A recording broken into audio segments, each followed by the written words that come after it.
Olá, amigos do LAC Concursos, estamos aqui, professor Marcelo, para mais uma aula de Geografia. E como eu falei para vocês na aula de Demografia, a gente estava trabalhando a parte humana, vamos pegar a parte de migrações internas, movimentos, né? Que é uma coisa legal para a gente abordar dentro do território brasileiro. Tudo bem? Então vamos começar. Pessoal, é o seguinte, aqui tem uma coisa bem básica, que aí com vocês é tranquila, nota 10, não tem dor de cabeça, que é o seguinte, olha só, presta atenção na vogal. Quando eu digo que uma pessoa é um imigrante, o que significa isso?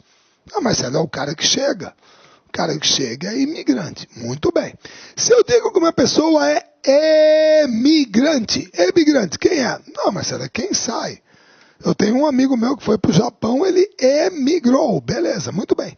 E quando eu digo que a pessoa é migrante? Sem IE. O que é uma migração? Não, Marcelo. Migração é todo e qualquer deslocamento populacional. Todo e qualquer deslocamento populacional é uma migração. Perdão, certo? Beleza? Agora aí vem a pergunta. Tá bom, e por que as pessoas migram? Moçada, eu sei que todo mundo aí está com uma resposta, mas na ponta da língua e absolutamente correta, sem problema nenhum. Uma resposta sensacional. Só que eu vou tentar dar uma outra abordagem para vocês. Qual é? Que eu sei também que vocês conhecem, mas é assim.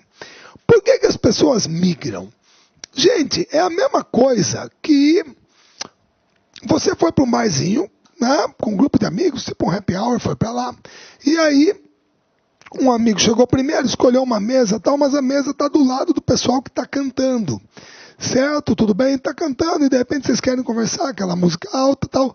E aí alguém lembrou que naquele horário está tendo um jogo de futebol lá no telão, que é uma TV de LED que está mais para lá. Então a turma fala assim, vamos fazer o seguinte, vamos sair daqui, e vamos sentar lá perto do telão, a gente acompanha o jogo, tal, fica longe do barulho, tal, muito bem, vamos para lá. Muito bem. Qual é a moral da história? Já entendi, Marcelo. As pessoas migram basicamente por causa de dois fatores. Ou tem alguma coisa te empurrando para fora de onde você está, ou tem alguma coisa te atraindo fora de onde você está. Então as pessoas migram devido a fatores repulsivos e fatores atrativos.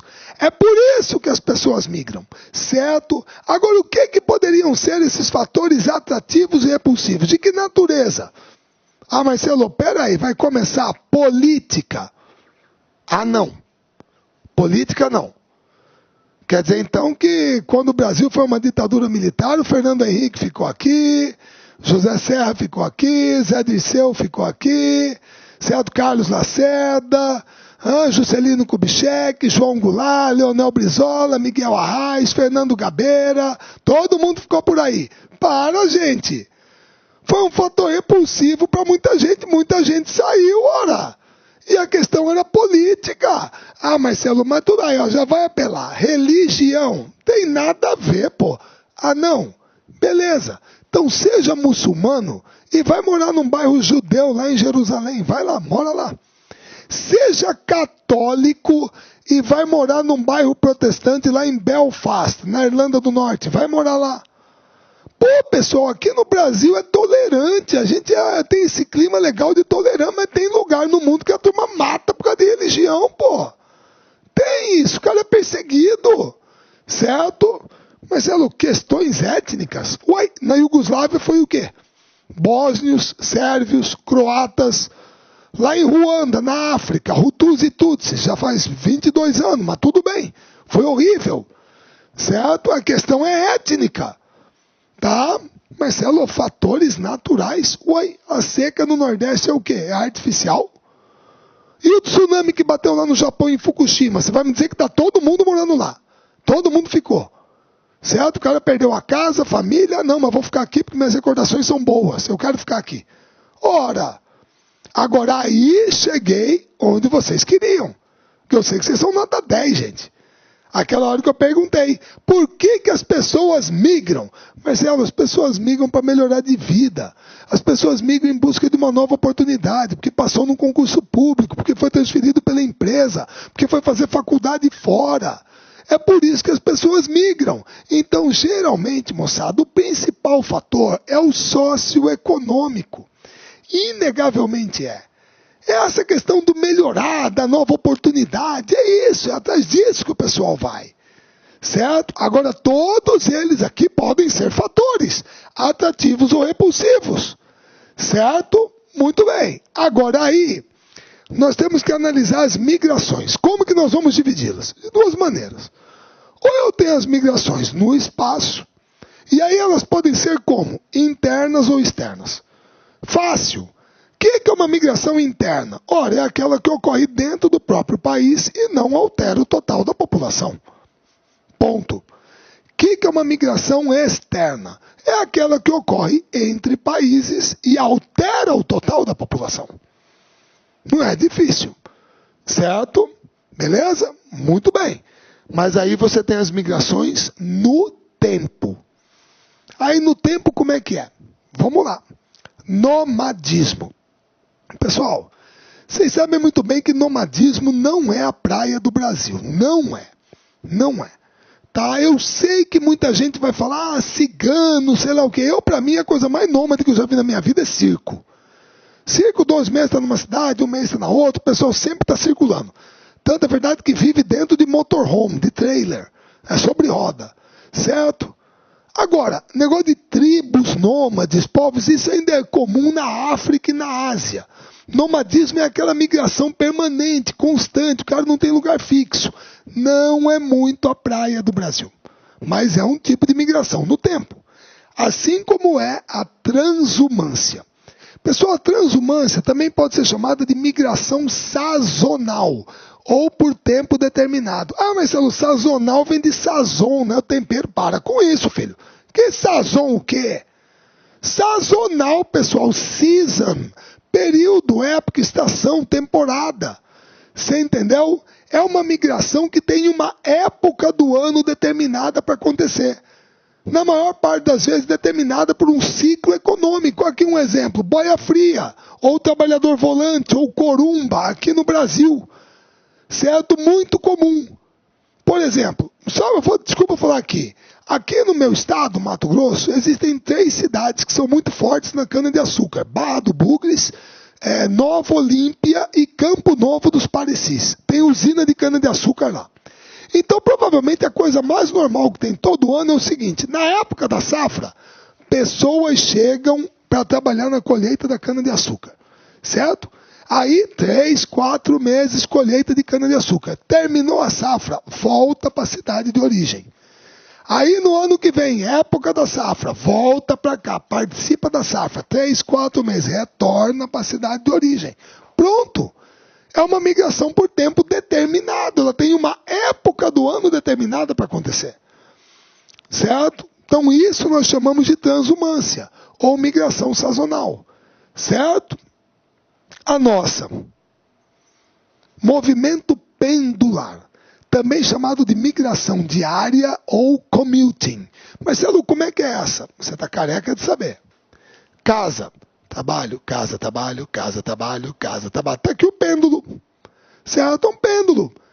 É o que nós fazemos todos os dias. Ah, Marcelo, mas é uma migração, meu querido. Todo e qualquer deslocamento populacional é uma migração. Ah, tem que ser dentro da mesma cidade? Não. Muitas vezes você tem pessoas que moram na periferia de uma cidade, vêm até o centro para trabalhar, no final do dia volta. Todo dia faz isso. Mas você pode ter uma pessoa que mora numa cidade vizinha, vem aqui para trabalhar, para estudar, no final do dia volta. Pode ser dentro da mesma cidade ou entre cidades. O que interessa é que ela ocorre todos os dias. É a migração típica dos grandes centros urbanos. Certo? Muito bem. Finalmente, a migração definitiva. Ah, Marcelo, o que é isso? Ah, pessoal, é aquela que não tem retorno. Tem retorno. Pelo que minha mãe falou para mim, meu bisavô era espanhol. Pedro Alonso. Certo? Vê meu sobrenome. Cara, eu não vou voltar para Espanha. Mas não mesmo. Entendeu? Então, é uma migração definitiva. Veio para cá e ficou. Certo? Muito bem. Agora, aí, nós temos que visualizar as migrações dentro do Brasil. Então, presta atenção. Pessoal,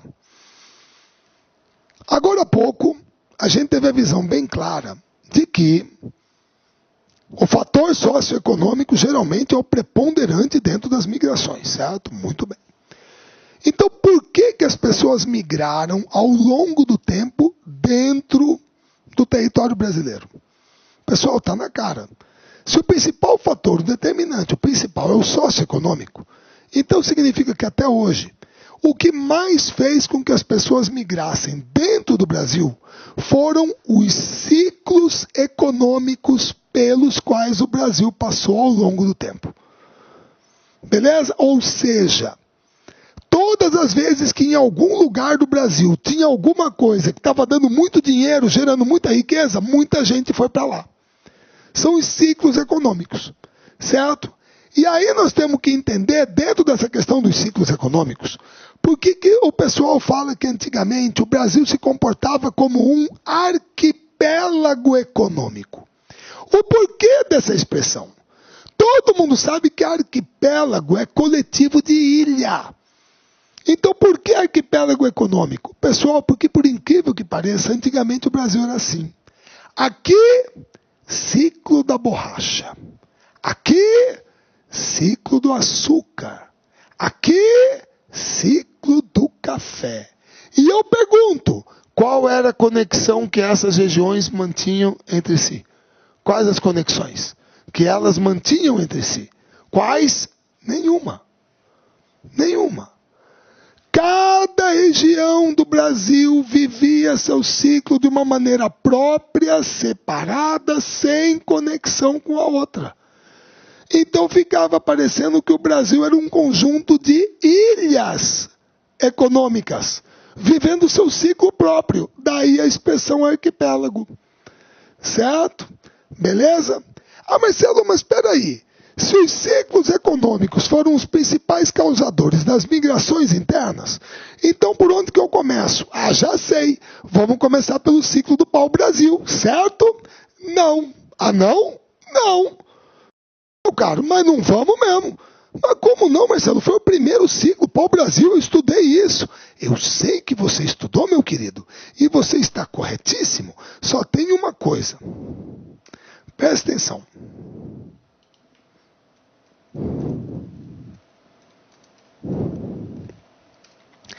Meu caro, aqui está como os portugueses enxergavam o Brasil por volta de 1500. Está aqui. Era assim que os portugueses enxergavam o Brasil.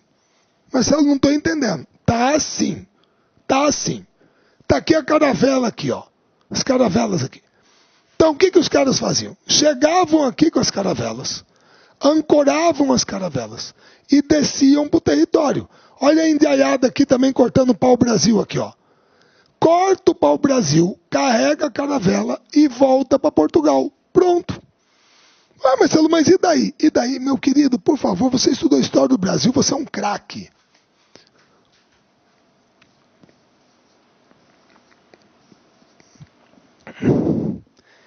O que a data, desculpa ficar de costas, o que a data 1532 significa para você em termos históricos, um evento na história do Brasil? Ah, Marcelo, 1532 foi quando aquele cara, Martim Afonso de Souza, fundou São Vicente, a primeira vila no Brasil. Exatamente. Meu querido, será que você percebeu uma coisa então? O Brasil foi descoberto em 1500. 1532. Ou seja, levou 32 anos para os portugueses se dignarem a fundar uma vila no Brasil e começar a povoar o território. Ou seja, como é que vai ter migração interna se não morava ninguém aqui? Então esqueça o ciclo do pau-brasil, pode tirar ele da lista. Já sei, Marcelo. Então vamos começar pelo ciclo da cana-de-açúcar. Também não. Não, não. Por quê? Meu querido, presta atenção, minha querida, eu falo muito meu querido, né?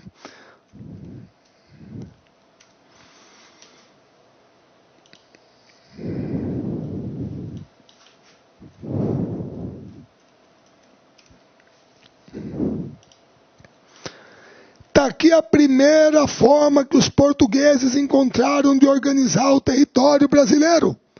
As famosas capitanias hereditárias. Certo? Muito bem. Pessoal, de todas elas, quantas foram para frente? Marcelo, a turma fala que só 2 funcionaram direito, que 2 foram. Pernambuco e São Vicente. Porque apostaram na mesma coisa, cana-de-açúcar. Cana-de-açúcar. E aí, Marcelo, não é migração interna? Pessoal, eu pessoalmente considero que não. Eu não trabalho muito o ciclo da cana como migração interna, não. O ciclo do açúcar, para mim, consolida o povoamento mais intenso no litoral em 2 pontos. Eu não acredito que o ciclo do açúcar tenha feito o pessoal migrar violentamente dentro do território brasileiro, até porque o povoamento ainda era rarefeito. Você pode ter pessoas que saíram de uma capitania ou outra para ir para as que estavam dando certo, beleza. Mas eu não vejo como uma coisa tão intensa. Para mim é uma consolidação do povoamento em determinados pontos do litoral. Certo? Beleza? Baseado no ciclo do açúcar, principalmente em Pernambuco, que era a capitania mais rica. Ah, Marcelo, então por onde que você começa? Pessoal, se tem um ciclo que muitas vezes, olha, eu vou falar para você, não é que o pessoal despreza, eu não posso usar essa palavra não. Desprezar não. Tá? Mas um ciclo que a turma às vezes se esquece dele. Foi esse aqui. Com licença.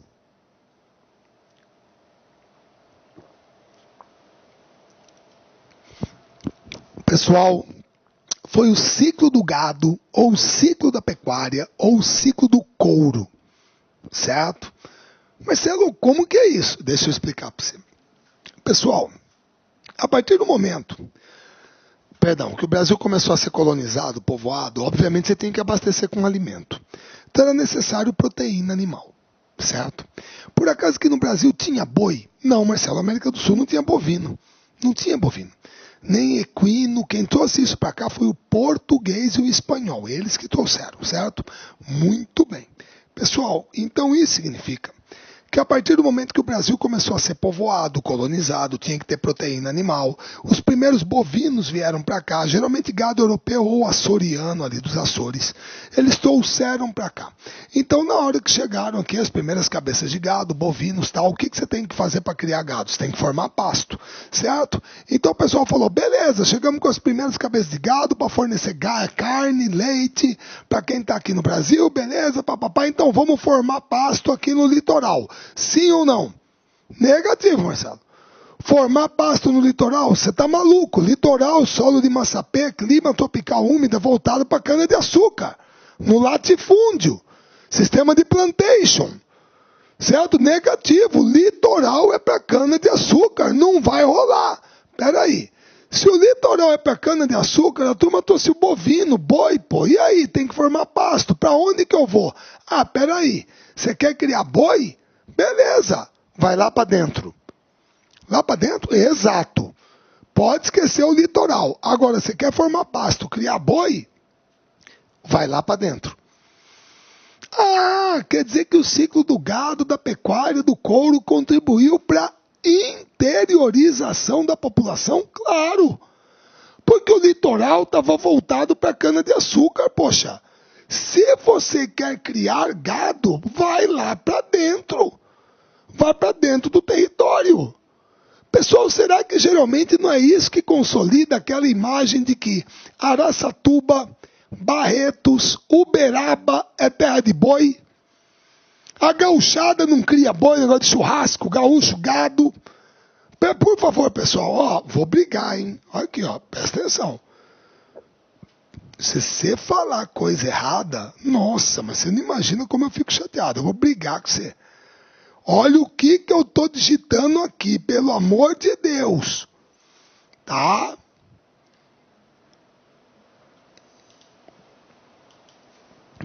Pronto, mostrei essa imagem aqui para vocês.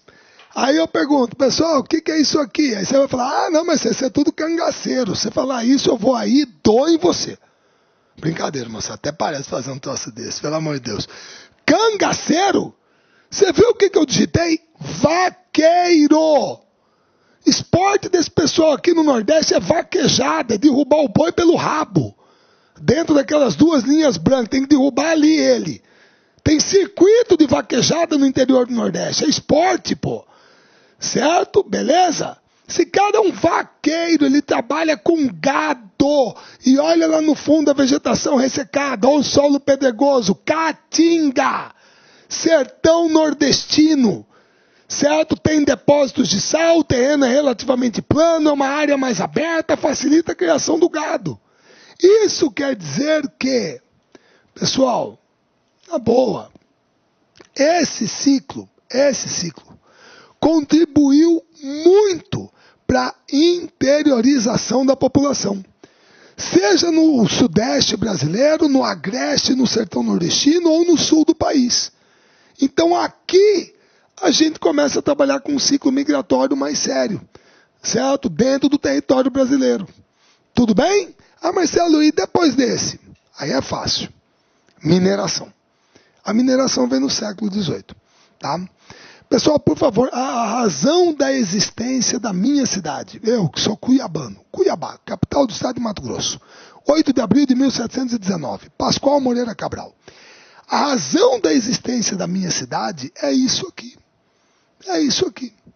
Foi o momento em que a turma ultrapassou, certo? No nosso caso, a linha do Tratado de Tordesilhas e veio aqui para o Centro-Oeste, Goiás e Mato Grosso. E a turma também foi para as Minas Gerais. E quem que mais migrou nessa época? Paulistas e nordestinos. Paulistas e nordestinos foram para as Minas Gerais e para o Centro-Oeste, certo? Em busca das lavras de mineração, tá? Esse é um segundo ciclo migratório interno mais intenso. Beleza? Tudo bem? Isso no século XVIII, tá?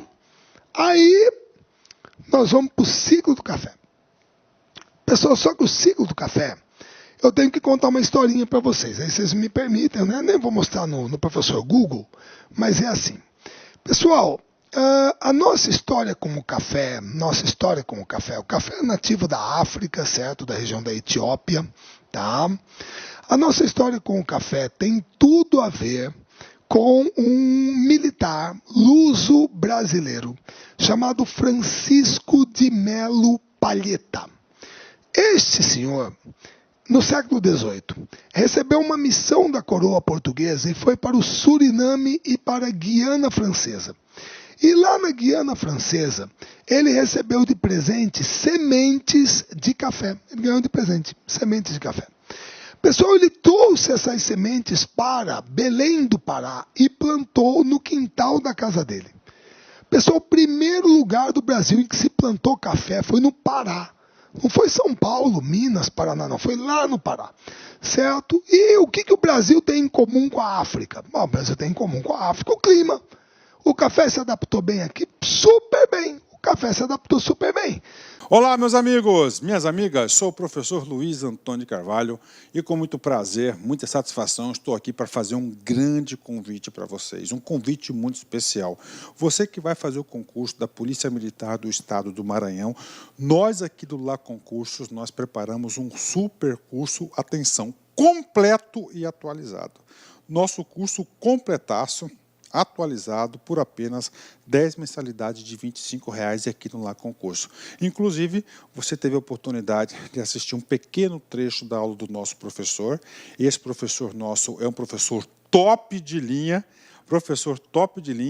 e eu convido vocês aí a se matricularem no curso do Lá Concurso, que eu tenho certeza que não vai se arrepender. Tá certo, meus amigos? Ah, já ia esquecendo. Se você quer esse material de apoio que o professor acabou de utilizar, clique aqui embaixo, tem um link que vai direcionar para o nosso site e lá você vai fazer um pequeno cadastro, você pode fazer o download gratuitamente. Mas eu espero vocês aqui no Lá Concursos. Esse curso tem cláusula de garantia, você pode se matricular sem medo de ser feliz durante 5 dias. Se não gostou, você pode assistir quantas aulas quiser, baixar PDF, não gostou, encaminha um e-mail para a gente lá, nossa central de atendimento, que a gente vai fazer o cancelamento da sua matrícula na maior brevidade possível. Tá certo, meus amigos? Forte abraço, fique com Deus, espero vocês aqui no LAC. Fui, tchau. Clique LAC.